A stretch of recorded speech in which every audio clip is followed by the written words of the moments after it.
Now for the most famous words in auto racing, representing all those that have been touched by autism, please welcome Larry Oliveri. Gentlemen, start your engine!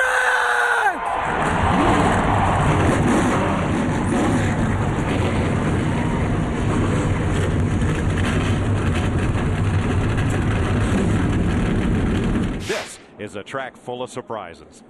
Well, DW, for the final time in 2009, buddy, in honor of all of our NASCAR fans, reach up there and pull those belts tight one more time. Be nice, green flag out. Boogity, boogity, boogity. See you in Daytona, boys, because it's over and over for us. 3 wide, and look who it is, Kyle Busch, right up on the outside, right away, just as he did in yesterday's truck race. Trying to fight his way to the front in a hurry. How's that working so far? Well, he's going for the lead. Right. I'll get to the bottom when I get to the front. Let's get to the bottom of this, maybe in turn 3. Reutemann led the first lap, got us 5 bonus points. Look who's right with them, Reed Sorensen. Yeah, that's David's first lap, and he's led here at Dover in the Cup Series. On this battle, Montoya high, Reutemann low. I mean, look at this battle for the lead. Side by side, they're almost 2 by 2. I think what they're trying to do, they know the tires aren't going to last very long, so they're going to use the heck out of them while they're good. While we got them. Use them while you got them. And Here goes comes David. Sorensen. He's got to run behind Reutemann. That moves Montoya back to 3rd. Reed Sorensen has not yet led a lap in 2009. But boy, he is. I think he's going to today, Mike, because that car is jumping up off the corner. It just flies through the middle. Whoa, here we go. We had a three-way battle for the lead. Reed Sorensen got up beside Reutemann in 0-0. Biffle said, boys, I want this lead. Sorensen's trying to lead this lap, and he's got it. He's got it. Biffle got loose off the corner on the bottom. And that's the first lap that Reed Sorensen has led in 2009. Attaboy. Yellow's out. 37 car just blew the heck out of the right front tire. Tony Raines. And that tire took the fender and everything. Now, boy, Ryan Newman on 2 different restarts here has really made a huge jump to the outside and been able to pass a couple of cars by surprise. And for the lead, here comes Jimmie Johnson on the outside of Biffle. Powers by. Got him. Well, he couldn't do it on the bottom while ago, so heck, I'm going to try it on the high side. Caution. Guys, there's a caution on the racetrack. Debris in turn 2, Matt. Debris in turn number 2 has put us under caution in the middle of green flag pit stops. Now, this all began about 6 laps ago when John Andretti slid through turn 1, pancaked the wall in turn 2, and then, Larry, I think people started to get a little gun shy and started bringing their teams to pit road under green. But who it really benefited was those guys that decided to come to pit road under that second caution, like Carl Edwards, like Mark Martin. See, this is where they need to wave around in my mind. You know, get the leader back in front where he belongs. Have double file restarts, 3 wide down in the corner here. You know, everybody's going to be trying hard to stay in front of that 48 car. You're riding with Denny Hamlin. You can hear the tire down and see the car vibrating because Hamlin took a wild ride into the turn 3 wall. Watch the 11. Yeah, he just gets in here and you watch his car. It just right front let's go and bang. Man, he was doing, I bet you, at least 150 miles an hour headed in that corner. Green flag to begin lap 237. Jimmie Johnson, Mark Martin, Dale Earnhardt Jr., Rick Hendrick, 1, 2, 3. And you know what? We have seen Hendrick 1, 2, 3 a lot this year. It's just been minus the 88 car. There he is, right up there in the 3rd spot. Back straight away, Paul Menard. And somebody, Robby Gordon. Wow.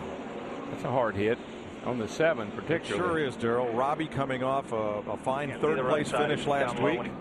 And Menard's card, the left side, all torn up. We're ready to restart to begin lap 291.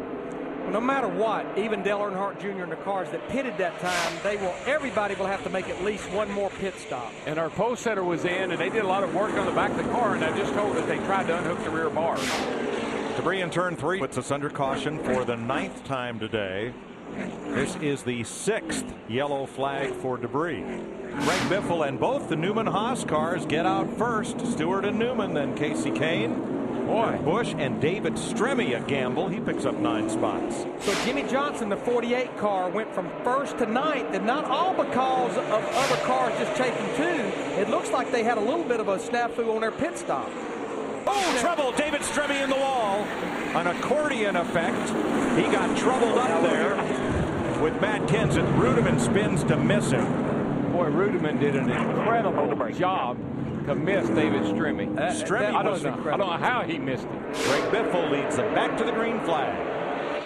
Well, Jimmie Johnson is going to have to get by some of these cars in a hurry to have any realistic chance of winning this race. And I just don't see that happening with the guys on the inside racing each other, holding everybody up. Dover just always seems to be a big rubber band race. They all spread out, and as we get to lap 400, they all come right back together, and here they are. Now Stewart's going to try the high side that time off 4. Got a 4-2 Chevrolets here going at it. I love it. 9 to go. Stewart to the bottom. Biffle goes up high, too high. Looks like the All-Star race. Now Biffle may try the crossover. He gets the good run off turn 2, side by side. Jimmie Johnson's loving every bit of this. Race each other, boys. Race each other. I am here. Tony Stewart is going to become the 11th different leader today. Side by side for second. Jimmie Johnson is there. He's got him now, Larry. I think those 4 tires really starting to pay off. But that's going to be the challenge. Can I get by this cat? There'll be 5 to go this time. Johnson all the way up to the top of the racetrack. He'll never make it up there. What a drive he gets off the corner, though, Darrell, coming down the hill and gets right to Stewart's bumper. There he goes to the bottom, side by side through 1 and 2. Stewart should get the run. He's going to get the high side. Going to get loose down there. I think that's what he knows. His car is really free. He knows he can't make that pass down there, I'm pretty sure. 2 of America's best, slugging it out in equal equipment with 4 laps to go. Who's going to win it? Well, you got him, dude. You got him. I don't know about that. Chad Canals coaching his driver, Jimmie Johnson. He's going to have to sneak by him. He's going to have to get a nose on him right here or off one of these corners where Tony can't move up in front of him. As long as Stewart can beat him and move up in front of him, you'll never get by him. Darrell, I like it better when that 14 car runs high through 1 and 2. I don't think he can do it staying on the bottom. Here they come. 3 to go. They almost touch. Don't do that to me, dude. There's one thing I know about that guy in that 14 car. Don't start beating around on him.